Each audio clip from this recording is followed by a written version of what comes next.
Bienvenue dans l'épisode 2 de cette série qui contiendra 3 épisodes dans lesquels on va ensemble regarder comment on va pouvoir améliorer ce que vous voyez ici, à savoir un module de newsletter, comment je vais pouvoir obtenir plus d'emails. Pour ça, on avait vu dans l'épisode précédent notre plan de bataille. On allait commencer par tout simplement d'abord créer un pop-up. Ce pop-up, on allait l'optimiser avec Elementor pour pouvoir ensuite déjà récupérer un email, un prénom et un numéro de téléphone de façon plus simple en faisant un lead magnet. On va pas voir ensemble sur le contenu en lui-même du lead magnet. Je vous remets un lien en description qui pourra vous aider sur ça, mais on va juste parler technique. Et une fois qu'on aura téléchargé ce lead magnet, on va programmer notre pop-up pour qu'il affiche une page de remerciement qui là aussi va permettre assez facilement d'aller plus loin.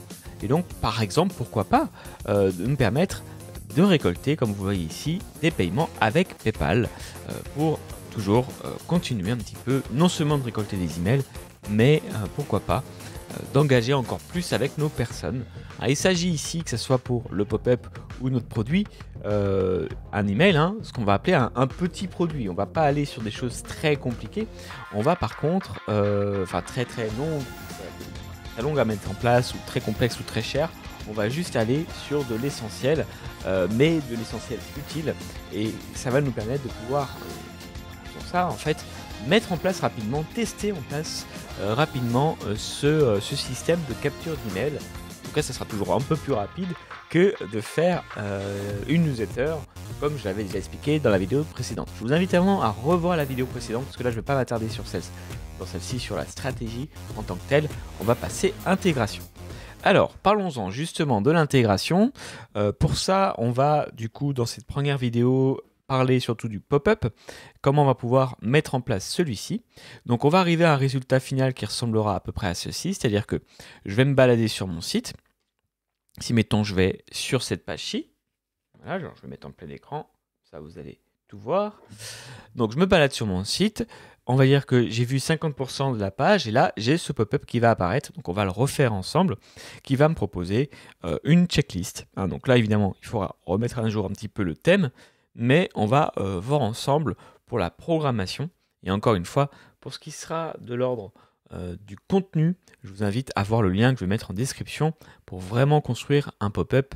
Là le pop-up vous allez voir techniquement, mais un argumentaire et un lead magnet qui soit aligné avec ce que vous allez proposer par la suite, et surtout qui puisse vous rapporter un maximum d'emails. Donc comment on va faire ça techniquement? On va pour ça utiliser ce qu'on va appeler les fenêtres surgissantes, les fenêtres modales ou encore les pop-up, ça dépend un petit peu des traductions, avec Elementor. Donc ça vous allez le trouver en allant dans Elementor, et donc dans modèle ici j'ai un modèle particulier qui s'appelle fenêtre modale. Donc je vais cliquer dessus.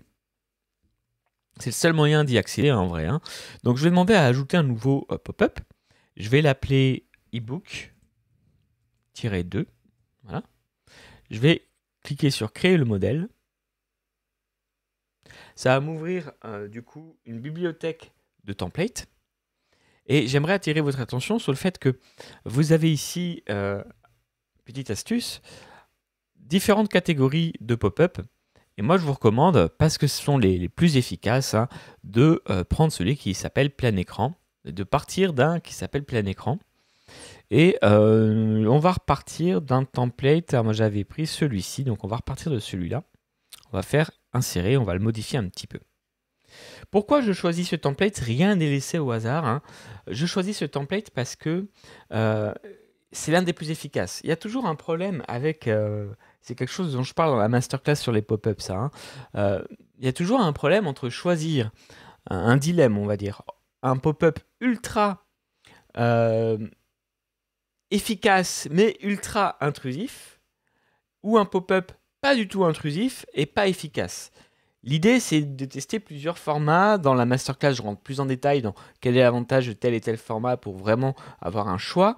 Mais là, on veut des résultats. On a quelque chose d'assez intéressant à offrir. C'est pas forcément une newsletter, encore une fois, mais c'est un lead magnet. Je vous renvoie vers ma première vidéo de cette série pour bien comprendre ce que c'est. Du coup, on va se permettre là, pour ce pop-up-là, de faire un pop-up de ce type. Donc un pop-up qui sera tout simplement plein écran. Donc, je vais prendre celui-ci. Et je vais cliquer sur insérer. Choisissez bien le type de pop-up avant de créer votre modèle, parce que par la suite, c'est un petit peu plus compliqué à modifier. Et donc, si je veux coller un petit peu au design que j'avais tout à l'heure, je vais aller supprimer ça, je vais changer la petite photo, voilà, par exemple, et je vais prendre une photo. Alors, je ne sais pas si j'ai vraiment des photos qui ressemblent à des checklists, mais c'est aussi pour ça que j'ai changé et pour prendre celle-ci. Pourquoi j'ai pris cette photo-là, même si ça ne correspond pas exactement. Ça se rapproche un peu de l'idée que je veux vous dire aussi dans ce pop-up. Si je peux vous donner un autre conseil, en règle générale, essayez d'avoir un pop-up qui va vraiment représenter ce que les gens vont pouvoir avoir une fois qu'ils auront rempli ce formulaire. Ça peut aider. Dernière astuce sur ce pop-up, avant de le programmer, on va ajouter une petite étape. C'est pas forcément obligatoire, mais là, vu que je vous rappelle, dans notre scénario, ce n'est que la première étape. D'accord? Ensuite, il va y avoir une page de remerciement dans laquelle je vais encore demander quelque chose si les gens le veulent, hein, ce n'est pas une obligation. Du coup, on va l'indiquer ça. On va l'indiquer pour que les gens, très rapidement, puissent ne pas partir et comprendre que il n'y a pas avoir énormément d'étapes, mais il va quand même avoir des petites étapes avant de pouvoir compléter. Donc ça va les aider tout simplement à aller jusqu'au bout, parce que quand on voit un petit curseur, on a envie d'aller jusqu'au bout, tout simplement. Alors, on va aller, je me souviens plus très bien, je crois que c'est progression. Si vous tapez, voilà, barre de progression. Normalement, c'est pas fait pour, mais nous, on va détourner. Vous voyez que c'est plus fait pour les CV. Ici, j'ai ma compétence. Alors, ce qu'on va faire, c'est qu'on va enlever tout ce qui est compétence ici. On va enlever le titre ma compétence. On va le laisser à 50%, ça me plaît bien. On va juste partir sur une couleur rouge. Par exemple. Voilà. Ici, je vous laisserai, bien sûr, c'est pas l'objet de cette vidéo, encore une fois, optimiser ça. Vous avez la masterclass et vous avez le lien également en description vers ma formation sur le lead magnet en tant que tel pour vraiment faire quelque chose aux petits oignons. Mais là, on n'aura pas le temps de parler de tout ça, donc on va vraiment laisser ça comme ça. Une question ici, tant qu'on est sur la technique, le numéro de téléphone pourrait très bien ne pas le mettre. Hein, c'est pas une obligation, je le mets ici, je le laisse parce que j'ai ici les 3 champs et donc ça va compléter un petit peu ce que va faire mon tableau, mais pour l'instant on va laisser ça comme ça. Ok. On va par contre compléter cette étape qui est très importante. Il faut le faire pour que votre pop-up fonctionne ici. Action après envoi. Donc je clique dessus. Et là je vois que j'ai des actions qui sont déjà complétées par défaut, mais si vous n'en avez pas, il faut vraiment les mettre. Donc en effet, on va dans notre cas déjà utiliser, je vous rappelle que dans notre scénario, en fait, cet email va directement, bien sûr, nous permettre de collecter le nom, prénom et le téléphone, mais également lancer une séquence vers ConvertKit.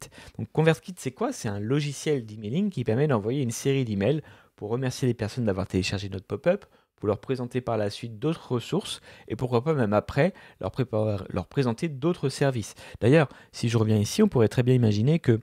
Alors, il faut que je relance... je vais faire comme ça, ce sera plus simple. Hop. On peut très bien imaginer que ma séquence mail va aller tout simplement vers mon... Hop, vous voyez, c'est pas mal ce petit outil, hein, va amener progressivement vers mon produit PayPal, pourquoi pas, hein, après, ou alors vers un autre produit, pourquoi pas. Mais du coup, on voit qu'ici, j'ai besoin de ma liaison avec ConvertKit. Donc, ici, parmi toutes les options que je vais pouvoir proposer sur ce pop-up, j'en ai beaucoup, hein, je vais pouvoir... Hop, s'il veut bien zoomer, s'il veut pas zoomer, bon, on est un peu embêtant, c'est pas grave. Je vais prendre ConvertKit. Donc, je peux taper, si je le souhaite, ici, hop, ConvertKit. J'ai d'autres autorépondeurs, mais voilà, je vais prendre celui-ci. Je vais prendre également, pourquoi pas, Collect Submission. On en reparlera dans une autre vidéo. Ça, c'est une nouveauté, mais je vous recommande de toujours le mettre. Donc voilà, ça, c'est par défaut. Et puis après, vous avez email 1 et email 2. Dans la mesure où j'ai ConvertKit, je n'ai pas forcément besoin d'envoyer un email puisque c'est ce logiciel qui va se permettre d'envoyer un email. Par contre, si je veux m'envoyer un email à moi en mode notification, je peux aussi le faire, même si ConvertKit pourra aussi me faire un rapport sur le nombre d'emails qui sont rentrés dans ce logiciel. Alors, vous voyez qu'à chaque fois que j'ajoute une étape ici, elle se retrouve directement ici, hein, les étapes. Donc, à ce propos, Collect Submission, oui, c'est normal, j'ai pas de... On en parlera dans une autre vidéo, ça, Collect Submission, mais donc j'ai pas d'étape pour ça là, parce que c'est automatisé, entre guillemets, dans Elementor. Par contre, vous voyez que ici, l'étape email que j'ai ajoutée, j'ai ici un petit panneau sur lequel il va falloir que je clique pour aller ajouter mes emails. Alors, ici, je vais laisser tel quel, puisque je veux m'envoyer un email de confirmation à moi-même, avec tous les champs, d'accord ? Si je ne veux pas de autorépondeur, je pourrais très bien également dire que je mets un email numéro 2 qui cette fois-ci sera pour le client. D'accord, ça on en parlera dans une vidéo si vous le souhaitez, si vous me le demandez en commentaire, on verra comment on peut envoyer l'email avec l'ebook en direct sans avoir besoin de passer par ConvertBox. Ça va prendre un petit peu de temps, donc on verra ça voilà, dans un autre email, mais enfin dans une autre vidéo. Nous on va laisser comme ça. D'accord. Et bien sûr, à chaque fois, il va falloir compléter. Là, par exemple, c'est peut-être pas défini, mais je vais devoir ici mettre une clé API. Donc ça, c'est des informations que vous allez trouver dans ConvertKit. Et oui, parce qu'il faut que Elementor puisse faire la liaison entre, d'un côté, le formulaire et de l'autre côté, votre compte sur ConvertKit pour que ça puisse fonctionner correctement. Ok. Alors, une fois qu'on a fait tout ça, on va demander à publier. Et la première fois que je vais publier, vous voyez qu'il me lance cet écran. Alors, si jamais vous n'avez pas publié, ou vous avez déjà publié, pardon, et que vous voulez relancer cet écran qui est très important, il suffit de cliquer ici, dans la petite icône, là, hop, et demander à afficher les conditions d'affichage. Donc c'est là où je vais devoir dire à quel moment va s'afficher mon pop-up. Je vais pouvoir ajouter une condition. Je vais demander à ce que ça s'affiche sur tout mon site web. Ça, j'ai pas de problème avec ça. Je fais continuer. Et ici, je vais demander, dans mon cas, à ce que ça s'affiche, par exemple, à, allez, on va dire, 50% de la page, il va s'afficher. J'ai également des règles avancées. Je pourrais demander à ce qu'il s'affiche que jusqu'à 3 fois maximum. Comme ça, je ne vais pas non plus trop embêter les personnes. Donc, ou alors qui s'affiche au bout de 2 sessions, donc ça veut dire que la personne a déjà visité mon site 2 fois en ayant parcouru un certain nombre de pages avec une session égale une page. Donc là pareil, ça peut être intéressant pour affiner un petit peu ma cible et pour pas trop le présenter. Mais là encore une fois, moi ce que je veux c'est attirer des emails, donc je vais mettre le paquet entre guillemets et donc je vais laisser ces options. Maintenant bien sûr, tout ce test, vous pouvez faire cette option-là pendant 2 semaines, voir les résultats, voir un petit peu si c'est complété, et puis tester d'autres paramètres d'affichage. Il ne faut surtout pas hésiter à tester plein de choses, si je peux vous donner un conseil. Ok, donc je vais enregistrer et fermer. Là, j'ai du coup mon formulaire qui normalement fonctionne, donc je vais le tester. Alors pour le tester, c'est un peu particulier, je vous recommande de vous mettre vraiment en situation normale. Donc là, je vais retourner sur le site en cliquant ici sur Aperçu, en ayant cliqué sur le petit œil. Donc là, je vois mon pop-up qui s'affiche, mais parce que je suis en mode prévisualisation, mais je veux vraiment voir s'il fonctionne dans la vie de tous les jours. Alors, avant de faire ça, je vais juste faire une petite chose qui me semble importante. Je retourne dans mes modèles et dans fenêtre modale, et je vais aller désactiver le pop-up dont je n'ai pas besoin, enfin celui qui est de test. Voilà, ça j'en aurai pas deux qui vont se balader en même temps. Voilà, et on va du coup aller tester normalement notre pop-up, voir si tout fonctionne correctement. Donc là je suis sur mon site, je me balade, et si je fais 50% de la page accueil est un petit peu longue, là vous voyez le curseur à droite, je vais bientôt être à plus de 50%, voilà, tout de suite j'ai mon pop-up qui s'affiche, et je vais pouvoir cliquer ici. Alors, il y a une dernière chose que j'ai oublié de faire, mais c'est normal, parce que pour l'instant je ne peux pas la faire. Parmi toutes les redirections, alors vous voyez ici parmi toutes les actions possibles, j'ai oublié l'action redirection. Donc je vais la faire une fois que ma page sera créée, parce que je vous rappelle que dans notre process, on a le pop-up, là c'est bon, on a fait la liaison, mais il faut une page de destination. Mais je ne peux pas mettre la page de destination tant que je n'ai pas l'URL. Donc dans la prochaine vidéo, on va aller créer tout simplement notre page, on ira mettre la redirection par la suite, et ainsi on ira même créer notre bouton PayPal. Ça c'est pour la prochaine vidéo. J'espère que cette première partie autour du pop-up vous a plu. Si vous voulez en savoir plus, je vous invite vraiment à aller voir une masterclass que j'ai fait à propos des pop-up. Et si vous voulez reproduire le site que vous voyez actuellement, donc celui du magazine sur lequel on se balade, sachez que si vous intéresse, vous voulez faire un blog de ce style-là avec Elementor Pro, il y a également la possibilité de suivre un pas à pas. Vous voyez ici, j'ai directement l'accès, je vous mettrai le lien vers l'ensemble des pas à pas que vous pouvez faire. Donc reproduire un site portfolio, un site d'agence immobilière, ici un site de blogueur. D'ailleurs dans ce pas à pas, on voit ensemble comment on fait des pop-up du thème. Donc voilà, ça permet d'aller un petit peu plus loin. Et un site de photographe. Donc ça, ce sont dans les pas à pas. Chaque pas à pas contient, si ça vous intéresse du coup aussi, une checklist super détaillée avec du coup énormément de contenu, plus le petit guide pour débuter avec Elementor.